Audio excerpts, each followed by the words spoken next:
Hey everybody, so this is my Module 2 Activity 2 video submission. So I'm over here in lovely Vietnam.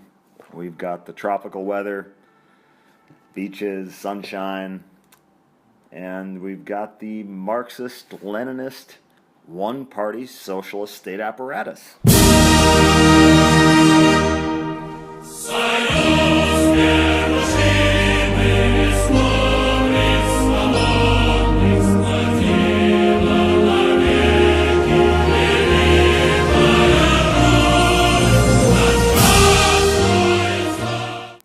See, this is the big elephant in the room over here.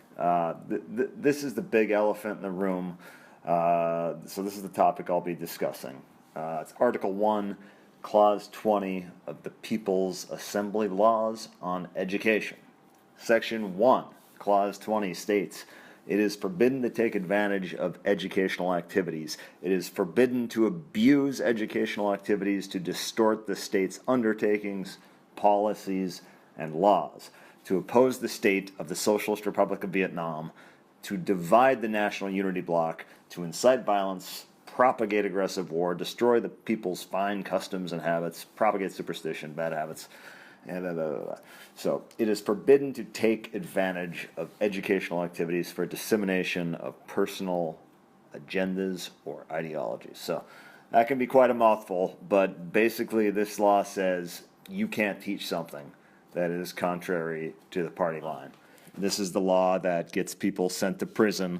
It's also the law that essentially controls what is taught and learned in the school system here in Vietnam. So let's talk about it. Where did it come from? Well, first we have to go back in time a bit to understand that in Vietnam and probably a lot of places in Asia, the teacher was a highly respected person, even higher than the students' parents at times. And so what gets taught is traditionally of extreme importance to the Vietnamese. Now the next big historical issue is the war, or wars as it were. Vietnam at the time, this was in the mid-late 40s, was engaged in a war of independence after years of French colonial rule, and then after 1,000 years of Chinese domination. So they kind of wanted to bust loose, so to speak. Anyway, in fact, the Russians said somewhat derisively of the North Vietnamese leader Ho Chi Minh that he was a nationalist first, a communist second. So that tells you something about the Vietnamese striving for independence after all this time. And that really informs a lot of the tenacious, at-all-cost kind of independence that Vietnam was after at this time. Now, when you're coming out of decades of war and strife trying to rebuild a country, that kind of top-down, heavy-handed, inefficient government is not the way to go.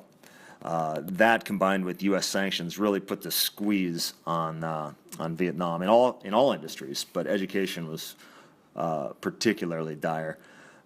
Despite a move in the mid-'80s towards a market economy, the country's huge, corrupt, inefficient one-party system was mired in stifling regulatory measures. In fact, education today is considered the second most corrupt sector in Vietnam behind the police, and that's really saying something. Now I want to step back for a second and look at what we've been discussing. So the inefficiency, these words we've been saying, corruption, stagnant pace of stifling regulation, and bureaucratic bumbling. What's at the root of all this? Really for the Vietnamese, it's lack of reforms or lack of will to take action to better the situation. And so when you've got a one-party system, no independent judiciary, and no one to challenge the status quo come election time, and no way to voice dissent through a law like this, well, then you can see why you get what we have here. Regarding this lack of progress and reform, Professor Hoang Thuy, who is widely regarded as one of the most accomplished Vietnamese scientists of the 20th century, recently said, "Without systematic thinking and comprehensive strategic vision, one could easily make himself busy with trivia and a here today, there tomorrow approach, endlessly reforming in a fragmentary, inconsistent way, exacting huge costs but resulting in nothing more than complicating a system that is already crippled and devoid of vitality." So as far as, looking at the strengths of a law like this, I admit it's probably great for forging a national identity and building a consensus while stamping out naysayers. if there was a lot of transparency at the top, and the country's institutions ran efficiently and honorably, then maybe this kind of law could help pull a country out of the mire rather quickly.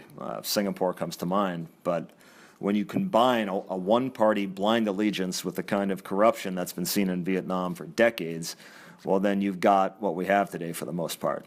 Weaknesses, kind of a dime a dozen. A lot of time wasted on indoctrination, teaching aimed at test scores, rote memorization with really no depth, in-depth study or encouragement of critical thinking.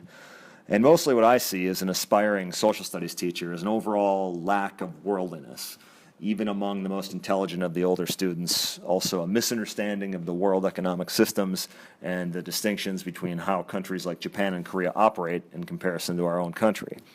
There's also a taboo atmosphere surrounding some of the terminology itself.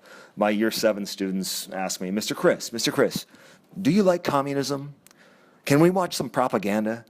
And they're kind of baiting me in the same way that maybe we all did in something like sex ed class when we were that age. They don't know about these things, not really. And it's shocking for them sometimes. A colleague of mine who teaches social studies, she put it like this.